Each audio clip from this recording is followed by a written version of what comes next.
But now it's time to talk Polywaffle, and with us today, Senator Matthias Cormann and our very own presenter, Candice Barnes.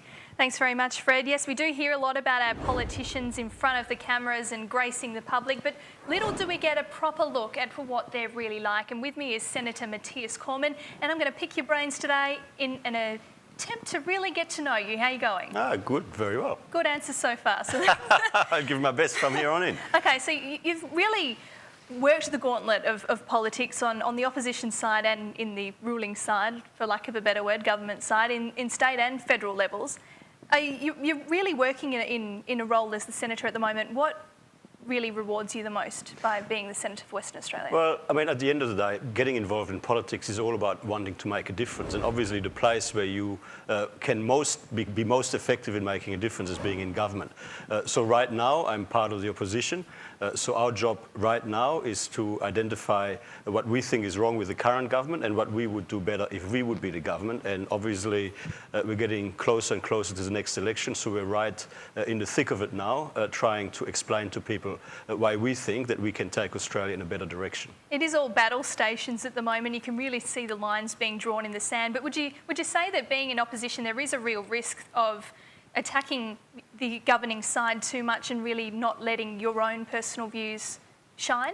Well, it is a very important job for an opposition to actually hold the incumbent government to account. It is really a job that we do have to perform in the public interest, because if you do have bad government and you didn't have an opposition pointing the spotlight at some of the things that are going wrong, then, I mean, who would do that, and who would make sure that there is some correction in the direction that the country is going in? So, but of course, you're quite right. There's a second part to our job, and that is to develop an alternative agenda. And of course, that is something that we are doing. But the media, of course, invariably is less interested in looking forward. They're more interested in the battle here and now. A lot of people are certainly more interested in conflict than hearing what people genuinely have to say. So here's why we're giving you the opportunity.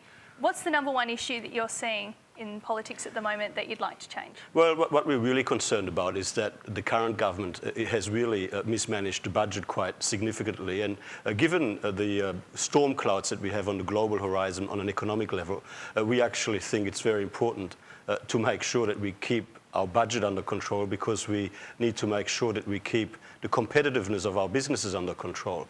And if I can just explain that, when you've got a government that spends too much, that spends more than what it brings in tax revenue, then invariably they've got to cast around for more cash. They've got to raise more taxes or incur more debt. Now that actually then has got a flow-on impact on businesses, because it increases the cost of doing business.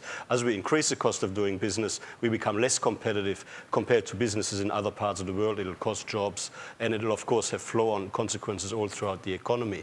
And right now, when other parts of the world are actually having some significant issues, in particular in the US and across Europe, and things are slowing down in China, we think it is very important for Australia to remain competitive, to position ourselves as strongly as possible, to take advantage of future opportunities in the economy. A thinly veiled reference to the carbon tax there is what I picked up. Well, obviously something you're not in favour of. We're not in favour of the carbon tax, but the carbon tax is not the only tax that we've had under this government. You see, over the last 4 budgets, the current government has spent $173 billion more than they've raised in revenue. And that is despite the best terms of trade in 140 years, and it's despite 26 new or increased taxes. I mean, these taxes have included the mining tax and the carbon tax and so on, but they've included a whole lot of other taxes. Now, every time you put some more lead into our saddlebag, you make it harder for us to be as successful as we could be as a country. It seems that we lose either way, though, because if we save the money on the taxes, then we don't have the money to spend elsewhere when it comes to things like, you know, increasing the pension and really working for the social interests. So how do you balance that? Well, and this is the point, like, because every time you put on another tax, it actually slows down the speed with which the economy can grow. And so what we're saying is you actually got to make sure that we can grow the economy more strongly, because not only is that good for our prosperity as a nation, that actually also increases revenue for the government without the need for all these new taxes. Like the carbon tax, for example, there's lots wrong with it. But one of the things it does, and the government agrees with this, is that it'll actually lower the level of economic growth between now and 2050 to the tune of $1 trillion.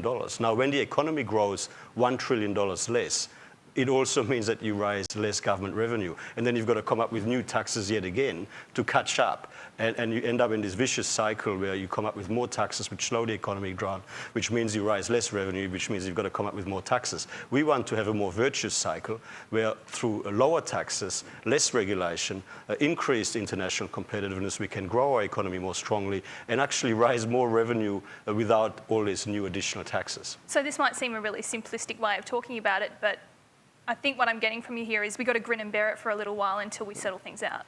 Well, no, what we've got to make, I mean, let's just talk about the positive side. I mean, we are obviously living in the greatest country in the world. Won't argue with you on that. Exactly, and I don't think that any Australian would. And we're living in a pretty exciting time because most of the global economic growth over the next couple of decades will happen in this region. I don't think there'll be much growth coming out of Europe and out of the US for a while. Most of the global economic growth will come out of the Asia Pacific, but we've got to be well positioned for it. We've got to make sure that our businesses can compete with businesses in other parts of the world so that we can grow our economy more strongly.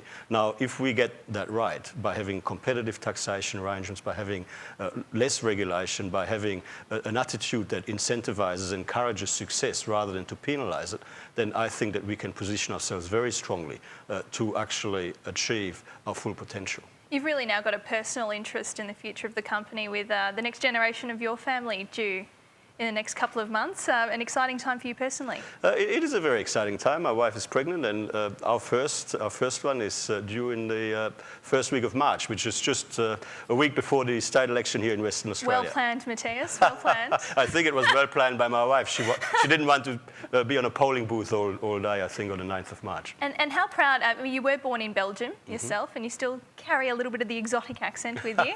How proud are you that your son or daughter will be born an Australian? Look, Australia's been a great country to me. I mean, I am a migrant to Australia. I came here in 1994, initially on a holiday. I mean, how many other countries around the world can you have these sorts of opportunities? Any migrant who comes to Australia, you put your shoulder to the wheel, you do the best you can to make a positive difference, and there's no limit to the opportunities you have on offer. So I'm very excited about the prospect of bringing up a child, here in Australia. We're also in very different political times as well. I note that you're on Twitter. Is this something you'd ever thought you'd have to be engaging with the public in this way? Well, it's an interesting way. I mean, it is actually a very quick and very succinct way to engage on key issues, and you do get a lot of immediate immediate feedback. Not all of it very friendly. I mean, incidentally, you get a lot of abuse on Twitter too. But it's quite right. I mean, if you look at the way things have changed over the last, even five or so years.